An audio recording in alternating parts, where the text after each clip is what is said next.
Welcome back to my channel.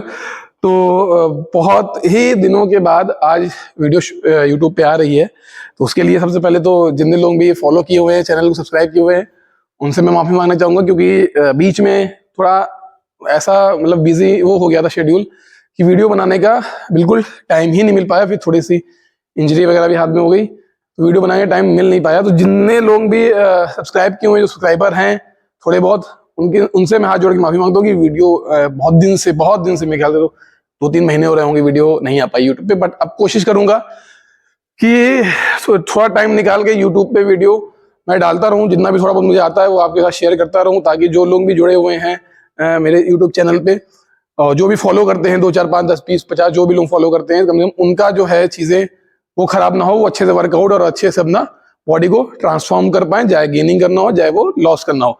तो आज कोई मैं वर्कआउट शेड्यूल नहीं देने वाला हूँ, ना कोई वर्कआउट वीडियो बनाने वाला हूँ, सिर्फ एक नॉर्मल वीडियो बनाने वाला हूँ। मिथ बहुत लोगों के अंदर होता है प्रोटीन से रिलेटेड, तो उसी वीडियो बनाने वाला हूँ। चलिए मैं वीडियो स्टार्ट करते हैं। सबसे पहला मिथ जो है प्रोटीन से रिलेटेड लोगों के अंदर ये रहता है कि हम अगर वे प्रोटीन लेंगे तो हमारी बॉडी फूल जाएगी, और फिर जब हम छोड़ेंगे वे प्रोटीन तो हमारी बॉडी पचक जाएगी। ये सबसे पहला मिथ रहता है। तो इसको मैं क्लियर करता हूँ कि देखिए, सबसे पहले आपको ये पता होना चाहिए कि प्रोटीन जो है, जो हम दाल, पनीर, चिकन, अंडे, इन सब में जो फिश, इन सब में जो प्रोटीन होता है वही सेम प्रोटीन आपका वे प्रोटीन में होता है।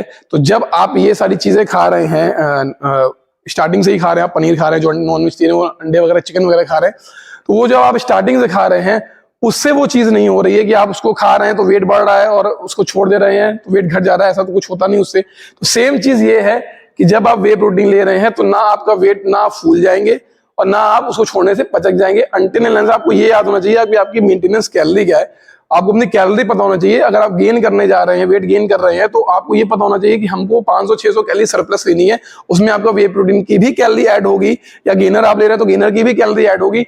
और जब मान लीजिए उससे वो कैलोरी आपने ली, मतलब वो गेनर और प्रोटीन आपने पिया, 2 महीने 3 महीने 4 महीने तक आपने पिया, ठीक है, और 200 300 400 कैलोरी जो भी आपको मिल रही थी उस गेनर या प्रोटीन से, वो आपको एक्स्ट्रा मिल रही थी। और जब आप उसको छोड़ेंगे तो ऑब्वियस है उतनी कैलोरी को आपको मैनेज करना पड़ेगा। ये हमेशा ध्यान रखिएगा कि जो 200 कैलोरी 300 कैलोरी हमको प्रोटीन से मिल रही है, वो कैलोरी अगर हम प्रोटीन बंद कर दे रहे हैं तो वो कैलोरी अगर हमारी किसी और चीज से हम ऐड कर ले रहे हैं, या अंडे से या किसी और चीज से ऐड कर ले रहे हैं, तो आपका लॉस वेट नहीं होगा, ना आपका जो आपने गेन किया है वो आपका लॉस नहीं होगा। बस आपको मैनेज करना है कैलोरी। अगर आप कैलोरी मैनेज करके चलेंगे तो आपका लॉस नहीं होगा। प्रोटीन का रिक्वायरमेंट प्रोटीन की हेल्प से ही होती है। तो एक ही काम नहीं है कि प्रोटीन का कि सिर्फ और सिर्फ आपका बॉडी बनाए, बहुत भी और भी सारे फंक्शन रहते हैं, और भी सारी चीजें रहती हैं प्रोटीन से। तो आपको प्रोटीन तो लेना ही लेना है, आप वे प्रोटीन से लो या जो भी आप चीजें खा रहे हो। पर ऐसा नहीं है कि जो लोगों में मिथ रहता है कि हम प्रोटीन पिएंगे तो वेट गेन हो जाएगा और छोड़ेंगे तो पिचक जाएंगे। ये सब कुछ मिथ नहीं, ये सब फालतू की बकवास है। जो भी लोग आपको ये सारी चीजें बता रहे हैं, ज्ञान देते हैं, उन फालतू लोगों के ज्ञान पे आप मत आए। सिंपल एक अच्छी डाइट बनाएं, डाइट बनवाएं अपने आप डाइटिशियन से या जो भी आपका ट्रेनर है उनसे एक अच्छी डाइट बनवाएं, और उसी हिसाब से अपना डाइट को फॉलो करें। प्रोटीन उन्होंने लिखा हुआ है तो प्रोटीन को फॉलो करें। प्रोटीन लें अपना, एक अच्छी कंपनी का, एक अच्छे ब्रांड का प्रोटीन पिए, ट्रस्टेड ब्रांड का प्रोटीन पिए, तो आपको अपना अच्छा रिजल्ट आएगा देखने में। जो भी आपका गोल हो, फैट लॉस, वेट लॉस या मसल बिल्डिंग, जो भी आपका गोल हो, आपको अच्छा रिजल्ट देखने को मिलेगा। दूसरा पॉइंट ये है कि आपको ये पता होना चाहिए कि आपके लिए सबसे अच्छा प्रोटीन कौन सा है। तो पहले तो आपको ये पता होना चाहिए कि प्रोटीन 3 प्रकार के होते हैं। आई होप सबको पता ही होगा, प्लांट प्रोटीन, वे प्रोटीन, सोया प्रोटीन। तो प्लांट प्रोटीन उनके लिए बेसिकली होता है जो लोग लैक्टोज इंटॉलरेंट होते हैं, तो उनके लिए प्लांट प्रोटीन है, लेकिन वो अच्छी क्वालिटी का प्रोटीन नहीं होता as compare to whey protein. दूसरा आता है आपका सोया प्रोटीन, वो भी उतना अच्छा नहीं होता है as compare to whey protein. तो सबसे अच्छा प्रोटीन जो है वो वे प्रोटीन को ही माना गया है कि वे प्रोटीन सबसे अच्छा, अगर मसल बिल्डिंग के लिए माना जाए तो सबसे अच्छा जो होता है वो आपका वे प्रोटीन ही होता है। ये आपको क्लियर होना चाहिए कि सबसे पहला चीज कि सबसे अच्छा जो प्रोटीन है वो आपका वे प्रोटीन ही होता है। दूसरा, तीसरी चीज ये आपको पता होनी चाहिए कि कंप्लीट प्रोटीन और इनकम्प्लीट प्रोटीन में डिफरेंस क्या है। कंप्लीट प्रोटीन वो होते हैं जिनमें आपके सारे अमीनो एसिड्स होते हैं। मतलब आपको ये पता होना चाहिए कि ये सबको पता होना चाहिए कि प्रोटीन जो बनता है वो अमीनो एसिड्स को कंबाइन करके प्रोटीन बनता है, एक कंप्लीट प्रोटीन बनता है। तो जो चीजें हमको जानवरों से, जो चीजें हमको नेचर से मिल रही, जानवरों से मिल रही हैं, वो कंप्लीट प्रोटीन है। जैसे फॉर एग्जांपल आपका अंडे, चिकन, दूध, दही, पनीर, ये सारी चीजें आपका कंप्लीट प्रोटीन है, क्योंकि इसमें सारे के सारे अमीनो एसिड मिले हुए हैं। दूसरा जो प्लांट प्रोटीन होता है वो कंप्लीट प्रोटीन नहीं हो माना जाता। जैसे आप जो भी चीजें ले रहे हैं, जैसे दाल हो गई, पीनट, चने, कुछ भी जो प्लांट्स हो या चंक, ये सारी चीजें जो है ये कंप्लीट प्रोटीन नहीं है, क्योंकि इसमें कोई ना कोई अमीनो एसिड मिसिंग है। तो सबसे अच्छा ये आपको पता होना चाहिए कंप्लीट और इनकम्प्लीट में डिफरेंस क्या है। कंप्लीट वो जिसमें सारे अमीनो एसिड होते हैं, इनकम्प्लीट वो जिसमें कोई ना कोई अमीनो एसिड मिसिंग होता है। तो ये उसके हिसाब से तो अब ये दिक्कत ये होती है वेजिटेरियन लोगों के लिए, ये दिक्कत होती है। जो लोग वेजिटेरियन हैं उनके भी सोर्सेज हैं, वो अपना प्रोटीन इंटेक पूरा कर सकते हैं, बट चीजें बस डिफरेंट क्या हो, मतलब चीजें वो खराब यहाँ पे होती हैं कि उतना प्रोटीन, मतलब उनको कलेक्ट करने में, प्रोटीन रिक्वायरमेंट पूरा करने में बहुत सारी चीजें खानी पड़ती हैं, तब जाके उनको प्रोटीन, उनका जो डेली रिक्वायरमेंट है वो पूरा हो पाता है। नॉन वेजिटेरियन में ये फायदा है कि वो इजिली अपना चिकन से, अंडे से अपना प्रोटीन इंटेक, फिश से अपना प्रोटीन इंटेक पूरा कर सकते हैं। तो तीसरा पॉइंट ये है कि आपको ये पता हो जाएगी कि वे प्रोटीन कितने प्रकार के होते हैं। पहला, वे प्रोटीन सिर्फ और सिर्फ आपके 3 प्रकार के होते हैं। एक होता है आपका हाइड्रोलाइज, सबसे नंबर 1 जो होता है, वो सबसे प्योर प्रोटीन जिसको कहा जाता है, सबसे ज्यादा प्योर, सबसे ज्यादा परसेंटेज प्रोटीन जिसमें रहता है, वो आपका हाइड्रोलाइज प्रोटीन होता है। उसके बाद सेकंड नंबर पे आपका आता है आइसोलेट प्रोटीन, उससे कम थोड़ा वो होता है, मतलब प्रोटीन परसेंटेज उससे थोड़ा कम होता है। और तीसरा आपका आता है कंसंट्रेट वे प्रोटीन, उसमें और कम आपका प्रोटीन परसेंटेज होता है। तो यही 3 प्रकार के वे प्रोटीन होते हैं। इसमें से एक इंसान ने वो, मतलब कंपनियों ने और वो करके एक ब्लेंड निकाल दिया है, आइसोलेट और कंसंट्रेट का मिक्सचर, दोनों का बीच का एक है। तो उसमें कंसंट्रेट से ज्यादा और आइसोलेट से कम वे प्रोटीन परसेंटेज में होता है। तो ये सबसे अच्छा, मतलब ये 3 प्रकार के प्रोटीन होते हैं। अब आपके लिए कौन सा अच्छा है, चाहे आप वो गेन कर रहे हो, चाहे वो आप लॉस कर रहे हो, कुछ भी आपका गोल हो, सबसे अच्छा प्रोटीन जो होता है वो आइसोलेट प्रोटीन ही माना गया है। क्योंकि हाइड्रोलाइज प्रोटीन जो है वो बहुत ज्यादा कॉस्टली होता है, बहुत महंगा आता है। और आपका जो आइसोलेट प्रोटीन है वो हमारे बजट में भी रहता है और सबसे अच्छा भी रहता है।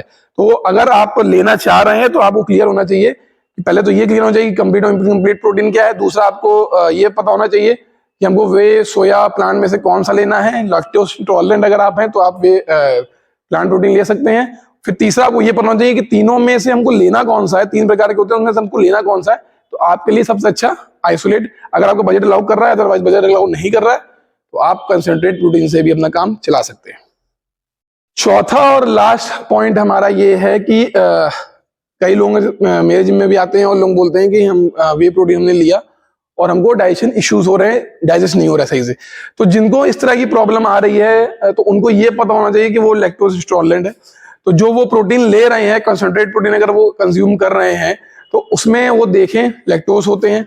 तो उनके लिए सबसे अच्छा होता है कि वो लोग आइसोलेट पे जाएं, आइसोलेट वे प्रोटीन लें, क्योंकि उसमें क्या होता है, फिल्टर करके हमारे लैक्टोज को निकाल दिया जाता है। तो अगर वो लोग आइसोलेट लेंगे तो उनको जो ये परेशानी आती है डाइजेशन की। दूसरा, ये आप देख लीजिए कि जो आप वे प्रोटीन ले रहे हैं उसमें अगर आपको डाइजेशन में दिक्कत हो रही है तो उसमें अलग से डाइजेस्टिव एंजाइम्स मिले गए हैं, नहीं मिले गए। अगर मिले गए हैं, क्योंकि प्रोटीन को पचाने में बॉडी को थोड़ी मेहनत करनी पड़ती है, काफी मेहनत करनी पड़ती है, इतनी इजिली प्रोटीन पचता नहीं है। तो अगर उसमें आप जिस भी कंपनी का वे प्रोटीन ले रहे हैं, अगर उसमें अच्छी प्रोटीन है तो उसमें जरूर अलग से एंजाइम्स मिले होंगे जो आपके प्रोटीन को बॉडी में पचाने में बहुत इजीली पचाने में हेल्प करेंगे। तो ये आपको क्लियर होना चाहिए। तो आई होप 4 मैंने बेसिक चीजें बताई हैं। तो जो लोग भी डरते हैं प्रोटीन लेने से, बिल्कुल मत डरें, सेफ टू कंज्यूम है। मैं पिछले 3-4 साल से पी रहा हूँ, लगातार पी रहा हूँ, मुझे तो अभी तक कोई दिक्कत नहीं है। मैंने ब्लड टेस्ट वगैरह कराए तो सारी चीजें नॉर्मल आई हैं, कभी ऐसी कोई प्रॉब्लम हुई नहीं है। तो जो लोग भी डरते हैं, फालतू लोगों की बातों में आते हैं, नहीं लेते हैं, अगर आपको जरूरत है एक अच्छी फिजिक को ट्रांसफॉर्म करना चाहते हैं, मैं ये नहीं कह रहा हूं कि आप सप्लीमेंट पे डिपेंड करिए, लेकिन जब आप स्टार्ट कर रहे हैं तो आप बिल्कुल सप्लीमेंट मत लीजिए, पहले आप डाइट को सुधारिए।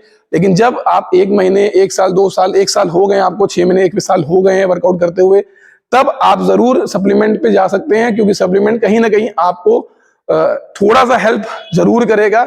लेकिन पहले सबसे मैं यही कहूंगा कि सबसे पहले वो अपने डाइट को सुधारें, डाइट को एक अच्छी क्लीन डाइट रखें, अपने कैलोरीज को काउंट करके, अपने प्रोटीन इंटेक को काउंट करके, अपने कार्बोहाइड्रेट को काउंट करके, अपने सारे माइक्रो न्यूट्रिएंट्स को काउंट करके एक अच्छी सी वो डाइट बनवाएं। चाहे वो अपने ट्रेनर से बनवाएं, चाहे वो अपने किसी भी डाइटिशियन से बनाएं, एक अच्छी डाइट बनवाएं, उसके अकॉर्डिंग जो भी आपकी डाइट है उसके अकॉर्डिंग आप अपना डाइट को अच्छे से फॉलो करिए, अपने प्रोटीन इंटेक को देखिए, 4 से 5 मील में डिवाइड करिए। एक अच्छी से अगर आप डाइट फॉलो करेंगे तो आपका जो भी गोल है, loss, weight loss, fat loss, muscle building, lean gaining, bulk gaining, जो भी आपका गोल है उसको आप धीरे धीरे इजिली अचीव कर पाएंगे। तो आई होप आपको मिथ्स जो भी रिलेटेड रहा होगा आपके दिमाग में प्रोटीन से रिलेटेड, जो भी बेसिक, जो भी बिगिनर है, जो नया जिम ज्वाइन किए हैं, वो ज्यादा उसमें आते हैं कि कौन सा प्रोटीन ले लें, गेनर ले लें, कौन सा डिब्बा ले लें, ये ले लें, उस पर अभी मत जाइए। आपने स्टार्ट किया है जिम, डाइट को अच्छे से फॉलो करिए, एक अच्छी डाइट बनवाइए, उसके बाद फिर आप एक अच्छी कंपनी का